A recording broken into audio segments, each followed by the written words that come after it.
Hi everyone, this is the online tutorial for the foreign exchange topic. Please pay attention to the diagrams that we are covering today. But first, let's take a look at how to read foreign exchange rates. Okay, let's take a look at your first question. Now you have a table showing you exchange rates.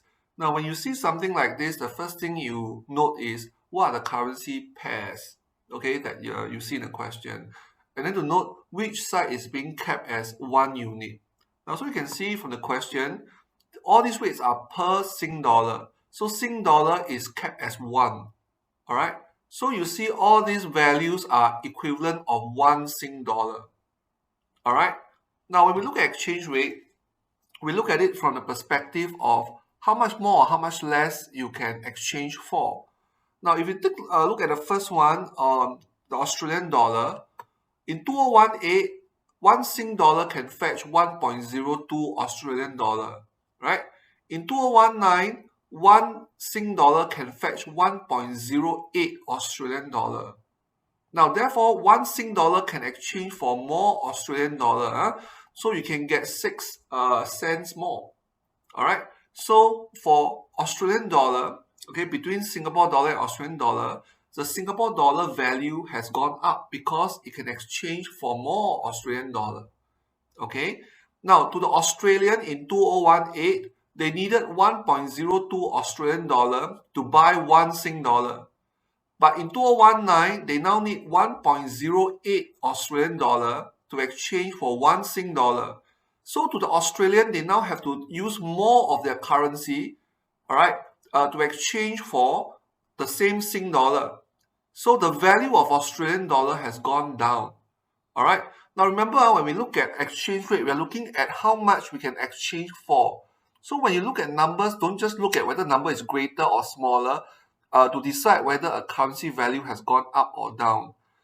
If you can exchange for more of another currency, your currency value has gone up. Okay.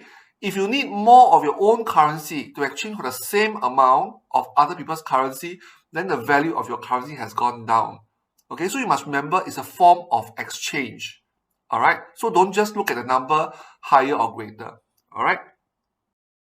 Now, therefore, if you look at the Japanese yen, you can realize that in 2018, the Japanese needed 81.9 yen to exchange for the same Sing dollar. Okay, in 2019, they only need 80.1. So Japanese needed less of their currency to exchange for the same 1 Sing. All right. Now, similarly, for Singaporeans, they used 1 Sing dollar. They can exchange for 81.9 in 2018. In 2019, they can only get 80.1. So they got less yen in 2019 with the same 1 Sing dollar. So Sing dollar exchange for less Japanese yen. That means Japanese yen value must have gone up and Sing dollar value must have come down. Okay.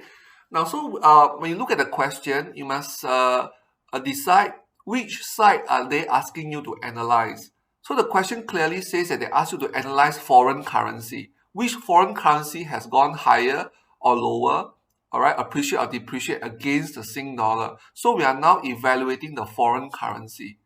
Okay, so we are not looking at the Sing dollar. We are looking at foreign currency. Okay. Now, if you look at the Thai baht, the same thing. The Thais need 23.82 to exchange for 1 Sing. In 2019, they needed 22.24. Less baht to exchange for the same 1 Sing.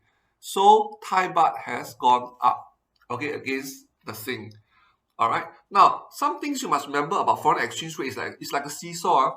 All right, one goes up, the other one must come down. So Thai baht against Sing, Thai baht goes up, Sing dollar falls. All right, there can never be a win-win or a lose-lose situation. It's always a win-lose situation. All right, so two currency in a pair, one appreciate, the other one will definitely have to depreciate. All right, it's like a seesaw. So to Singaporeans. Now, currency exchange rate changing will have an impact on exports and imports because the relative price level will change. Okay. Now, when we look at all these currencies, they have depreciated against Sing. All right.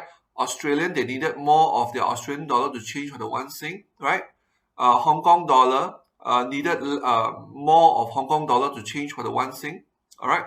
So all these currencies, they have depreciated against the Sing.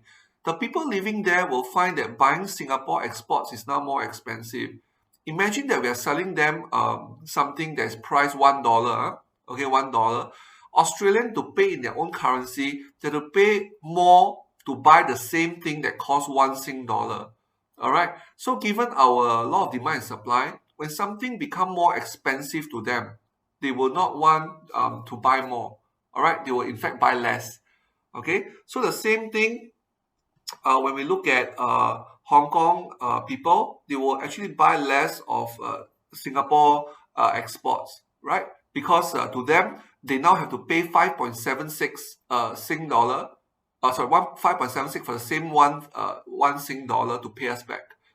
All right. Now you know that in our BOP and international trade topic, when you trade with other people, you have to pay them back in their currency. All right. So when Hong Kong people pay us back $1, they needed more of their Hong Kong dollar to pay us back.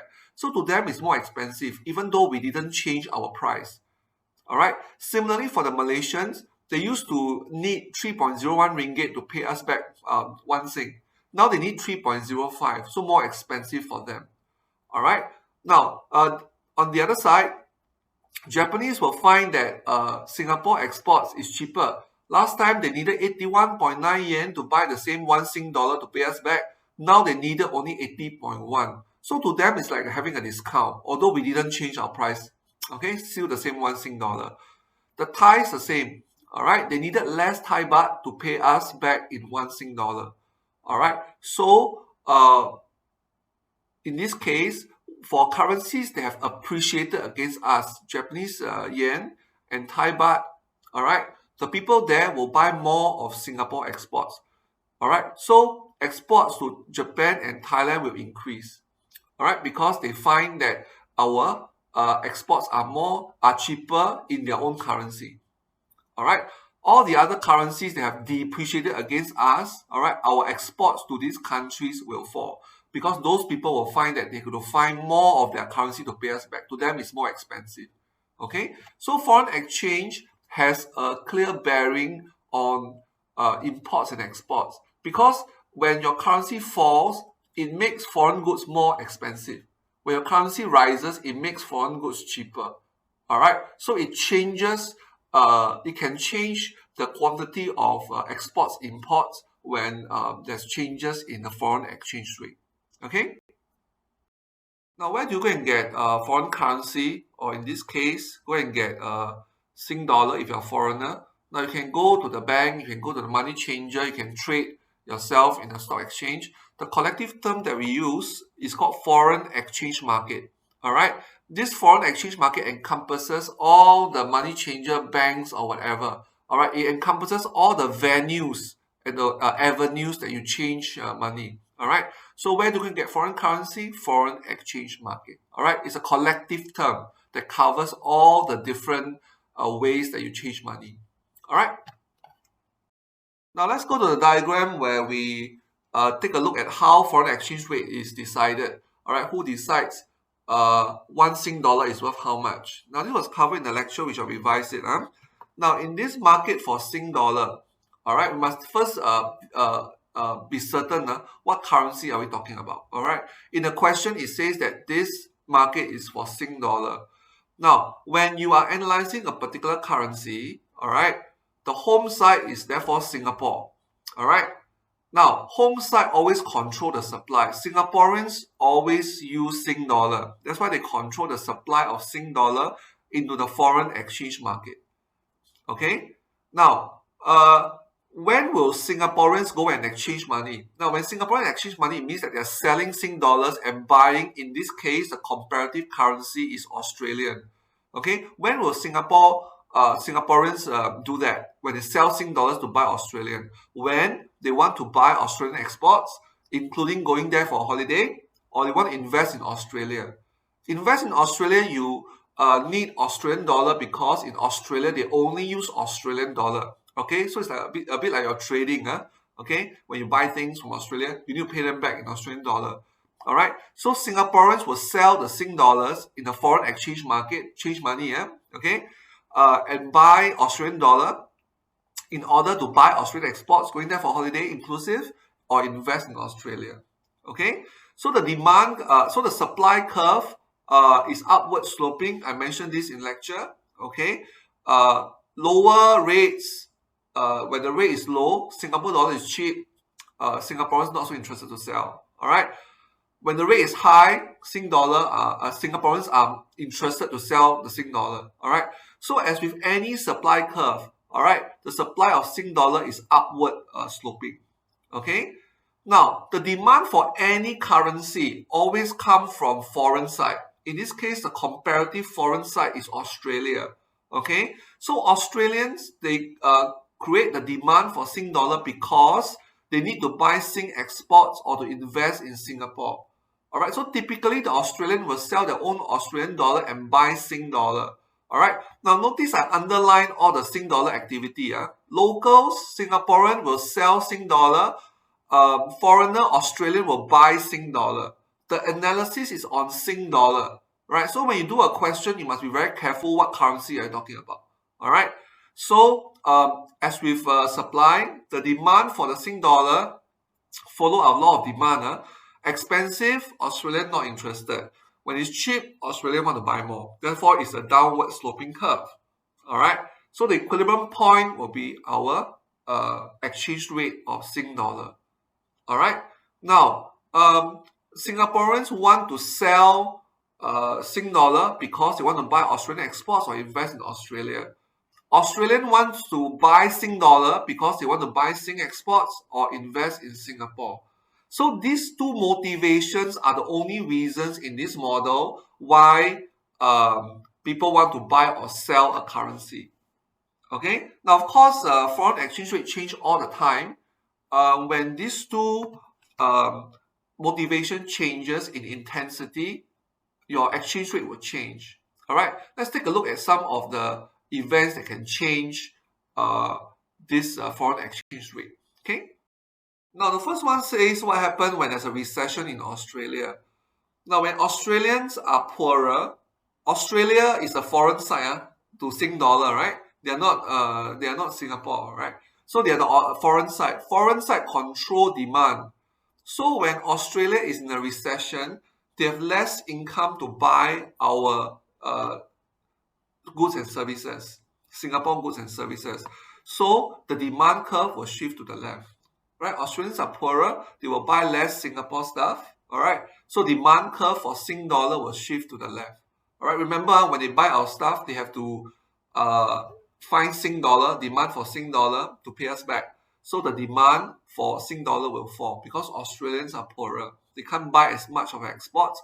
So when they demand less, Singapore dollar value will go down, and we call this a depreciation.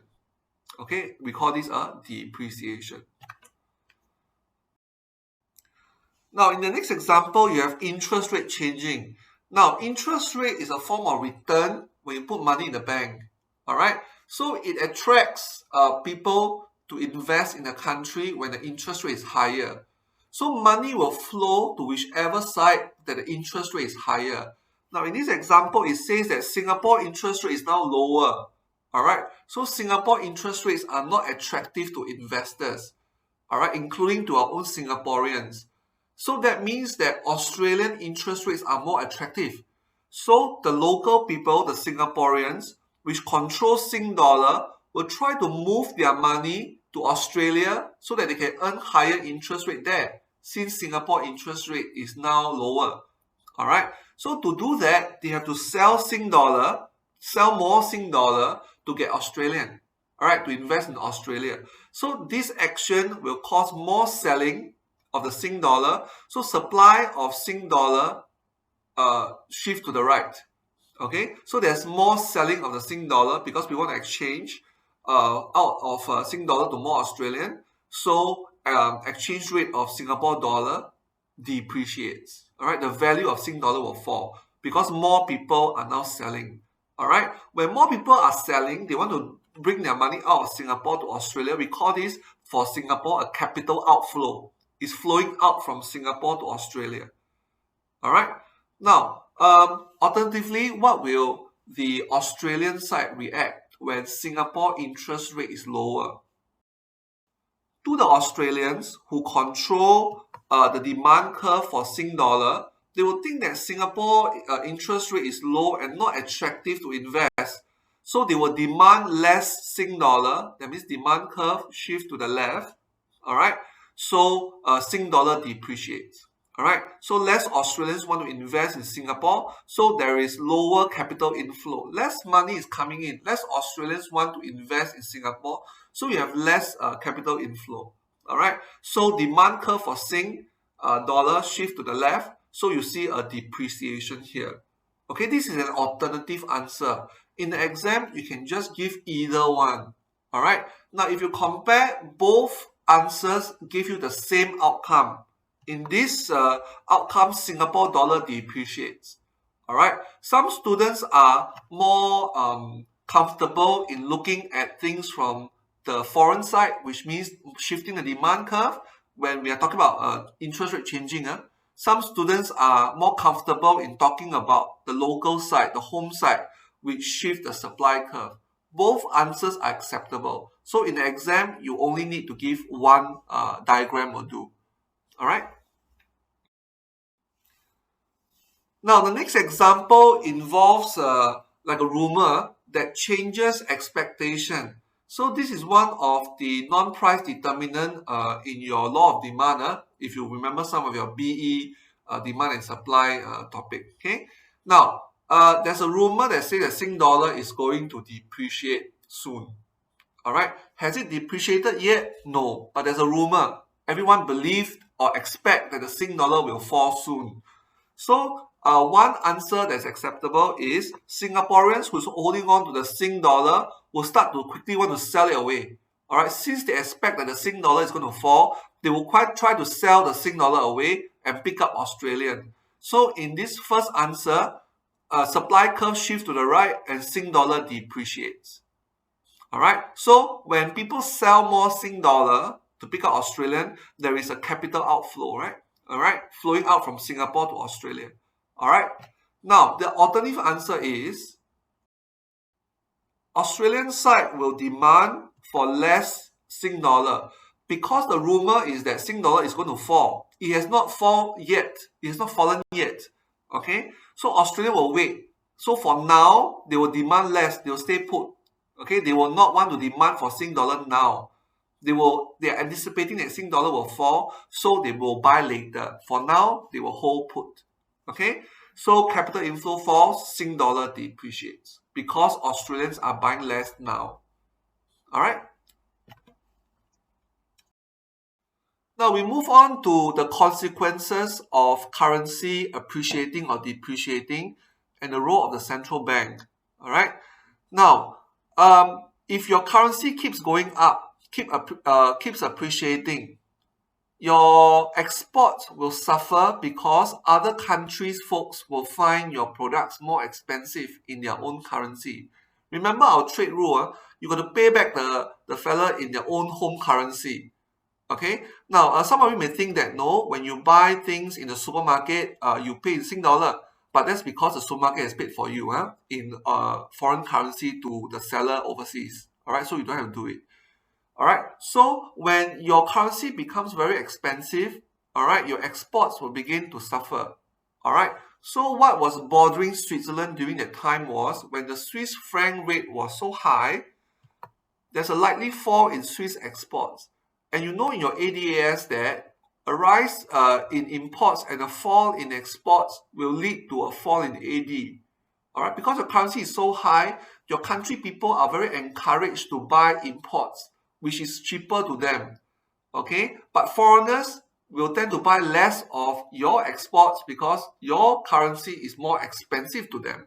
All right, so together this might lead to a fall in AD. A fall in AD can cause a recession. All right, this one you guys should be very familiar by now. All right, so because of that, the central bank will sell Swiss franc all right, and buy an alternate currency. So they will sell the Swiss franc, all right. So they sell more Swiss franc to try to push the value down, all right.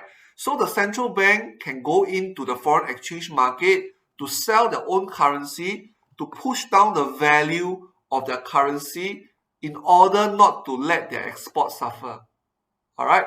So this was an old article that we didn't want to change because this was quite a historic event when during that time a lot of European countries were becoming bankrupt because of fiscal difficulties. And Switzerland was one country that was very stable and safe. So everyone was trying to move their money into Switzerland, causing the rate to become higher and higher. All right. So this was a move by the central bank to keep the exchange rate of the Swiss franc at a reasonable level so that their exports is not affected. Okay. Okay, this last question we look at exchange rate systems. Now, I mentioned in the lecture that most countries are using a managed float system, including China. Now, what's a managed float? A managed float looks pretty much like free float demand and supply. It's only when the rate changes out of range, all right, that the central bank has decided on its own, usually it's confidential. So that means the currency has appreciated or depreciated too much. Central bank will step in to buy sell the currency to move it back into the acceptable range. All right, but within the range, it looks like a demand and supply thing that you have seen for this topic. Okay, now how can the central bank depreciate the Chinese yuan? All right, so you learn from the last question. Just like the Swiss central bank, the central bank, the PBOC in China, okay, People's Bank of China, can sell more Chinese yuan, all right, in the foreign exchange market. So supply increases, so thereby the currency will depreciate. Now, what is the impact of the depreciated currency? All right, now when a currency depreciates, exports from the country will be cheaper in foreign currency. Other people will be more attracted to buy your goods and services, including going to your country for a holiday. All right, so this can help to encourage your exports buying from by foreigners. All right, but imports will be more expensive in the local currency because your currency has depreciated. It's worth less in foreign currency. So buying foreign products will be more expensive to the Chinese. Okay, so higher exports and lower imports together, all right, it will benefit your GDP growth. All right, that means your X minus M can potentially go up because of higher X and lower M. Okay, so who gain or lose in this uh, picture whereby the Chinese yuan depreciates? Those businesses that's exporting goods and services from China will gain because their goods and services seems cheaper to foreign buyer. All right, while those businesses that's bringing foreign goods into China will tend to lose out because it will be more expensive for them. All right, as they have to pay more in terms of more Chinese yuan for the same foreign good that's coming in. Okay. Okay, this is the end of our foreign exchange tutorial. When you come back from Flex Week, we will have some revision for foreign exchange topic as well as to look at the BOP and international trade topic. Okay, see you then.